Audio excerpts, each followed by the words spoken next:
उम्मत मुसलमान के नौजवानों सुनो, तुम्हें तो दीन प्लेट में रख कर मिल गया है। कभी हजरत सलमान फारसी के ईमान लाने तक के सफ़र का मुताला करो, तुम्हारी हैरत गुम हो जाएगी। आप एक मजूसी के बेटे थे, आग की परस्तिश करने वाले लोग। अमीर कबीर घराने से ताल्लुक था, शहजादों की सी जिंदगी थी, लेकिन अंदर एक तलाश ने जन्म ले लिया था, राह हक की तलाश। आप एक ईसाई राहब के पास चले गए, उसके पास खिदमत पे मामूर हो गए।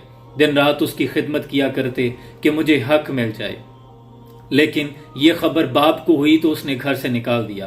फिर आप उसी राहब के पास रहने लगे, इतनी खिदमत की कि यहाँ तक उसका आखिरी वक्त आ गया। आखिरी वक्त में वो राहिब कहने लगा कि बेटा, तुमने मेरी बड़ी खिदमत की है, ऐसा करो गमूरिया चले जाओ, वहां मैं एक राहिब को जानता हूँ, वो तुम्हारे राह हक की तलाश में तुम्हारी मदद कर सकता है। आपने गमूरिया का सफर किया, उस राहिब के पास पहुंचे, दिन रात उसकी खिदमत में मसरूफ अमल रहे। दिन रात उसकी खिदमत की, उसके कपड़े धोए, सफाइयां की, जूते तक साफ किए, यहाँ तक कि उस राहिब का भी आखिरी वक्त आ गया। तो वो राहिब कहने लगा, बेटा तुमने मेरी बड़ी खिदमत की है, लेकिन मैं देख रहा हूं कि मुझे अपने अतराफ दूर दूर तक कोई ऐसा शख्स नजर नहीं आता जो तुम्हें राह हक की तलाश में तुम्हारी मदद कर सके। हाँ, मैं इतना जानता हूं कि तुम यसरब चले जाओ, सुना है कि आखिर ज़मान नबी का ज़ुहूर होने वाला है, वहां से तुम्हें हक जरूर मिल जाएगा। हज़रत सलमान फारसी फरमाते हैं कि मैं उन्हें कैसे पहचानूंगा, कोई और भी तो नबूवत का झूठा दावा कर सकता है। तो राहिब कहने लगा, उनकी 3 निशानियां होंगी। पहली निशानी तो ये है कि सदका कबूल नहीं करेंगे, दूसरी निशानी ये होगी कि हदिया तोहफा कबूल कर लेंगे, और तीसरी निशानी ये होगी कि 2 कंधों के दरमियान पुश्त पे मोहरे नबूवत होगी, वही अल्लाह के सच्चे रसूल होंगे। हज़रत सलमान फारसी कहते हैं कि फिर तड़प राह हक की और बढ़ गई थी। मैंने वहां से यसरब के सफर का आगाज किया। रास्ते में चूंकि तन्हा था, कुछ लोगों ने मुझे पकड़ लिया, गुलाम बना लिया, लेकिन मेरे नसीब अच्छे कि उन्होंने मुझे आके यसरब में बेचा। एक यहूदी ने मुझे खरीद लिया, वो मुझे मारता भी था और अपने बाग में मुझसे काम करवाया करता था। कहते हैं मैं उसकी खिदमत में रहा, काफी देर तक काम करता रहा। फिर एक रोज जब मेरी आंख खुली, उस रोज हवाएं और ही पैगाम सुना रही थी। हवाएं बड़ी पुरसोज थी और दरख्त चमक रहे थे। मुझे कुछ और ही महसूस हो रहा था कि आज कुछ खास होने वाला है। अब अंदर भी राह हक की शमा रोशन थी। कहते हैं मैं खजूर के ऊपर चढ़ा, खजूरें तोड़ रहा था कि नीचे वो जो मेरा आका था यहूदी, उसका भाई आकर कहने लगा कि सुना है तुमने कुछ? तो वो कहने लगा कि क्या हुआ है? तो वो कहने लगा कि सुना है वो जिन्होंने नबूवत का दावा किया था ना, वो यसरब आ गए हैं।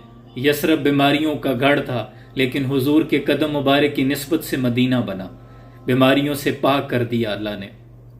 तो कहने लगा कि सुना है वो यसरब आन पहुंचे हैं।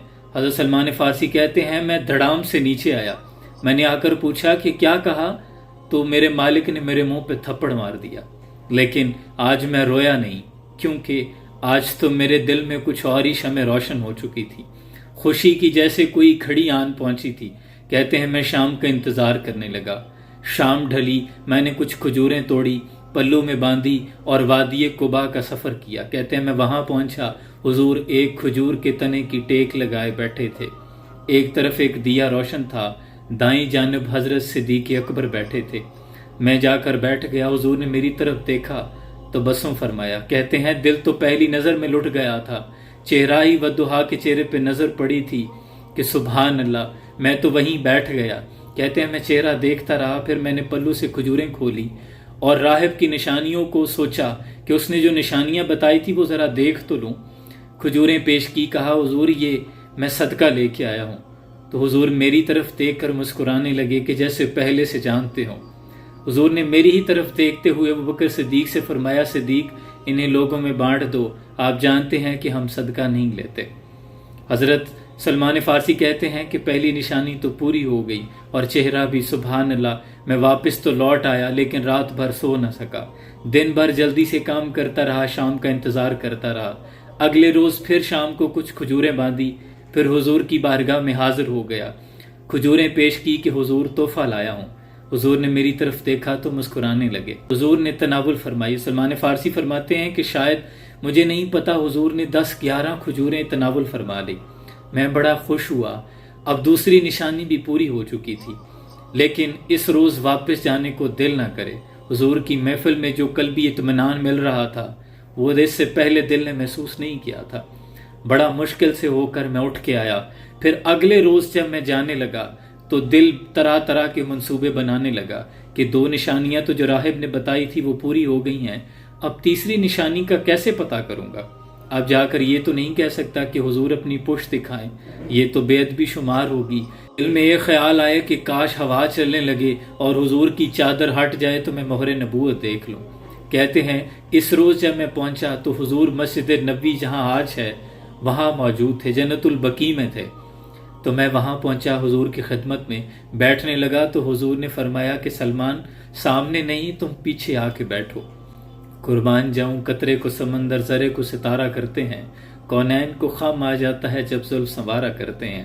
اور جڑے محرم راز حقیقتاں دے اور راز حقیقت کھول دے، نہیں جنہاں نہیں ویکھیا ہوتے کرن گلاں، جنہاں ویکھ لیا ہوتے بول دے نہیں۔ حضرت سلمان فارسی پیچھے جا کر بیٹھے، حضور نے خود ارادتاً اپنی چادر ہٹائی اور کہا سلمان دیکھ لو جو دیکھنے آئے تھے۔ اللہ اکبر۔ حضرت سلمان فارسی کی جب مہر نبوت پر نظر پڑی تو دوڑ کے برق رفتاری سے حضور کی پشت مبارک کو گلے لگا لیا، مہر نبوت کو چومنے لگے، اتنا چومتے گئے کہ خود حضور نے آپ کے بازو کو پکڑ کر آگے کیا اور کہا سلمان بس بھی کرو۔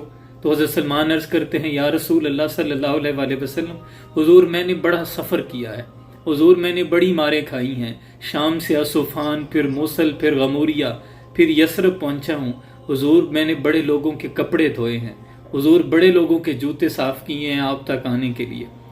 حضور نے میرے ماتھے پہ بوسہ دیا اور فرمایا کہ پڑھو پھر لا الہ الا اللہ محمد رسول اللہ، اور یوں حضرت سلمان فارسی کا یہ سفر مکمل ہوا۔ ایمان لانے کے بعد جو قربانیاں پیش کی وہ تو وراء الورا ہیں۔ میرا افسانہ حیات پڑھنے والوں، کہیں کہیں سے یہ قصہ پڑھا نہ جائے گا، اگر پڑھنا شروع کریں تو آپ کی ہچکی بن جائے گی۔ اے امت مسلمہ کے نوجوانوں، کیا ہم نے کبھی ایمان کی اتنی فکر کی ہے؟ ہمیں تو یہ پلیٹ میں رکھ کر مل گیا ہے، ہمیں تو اس کی کوئی قدر نہیں ہے۔ اللہ ہمیں اس کی صحیح معنوں میں قدر کرنے کی توفیق عطا فرمائے۔ سلام پہنچے۔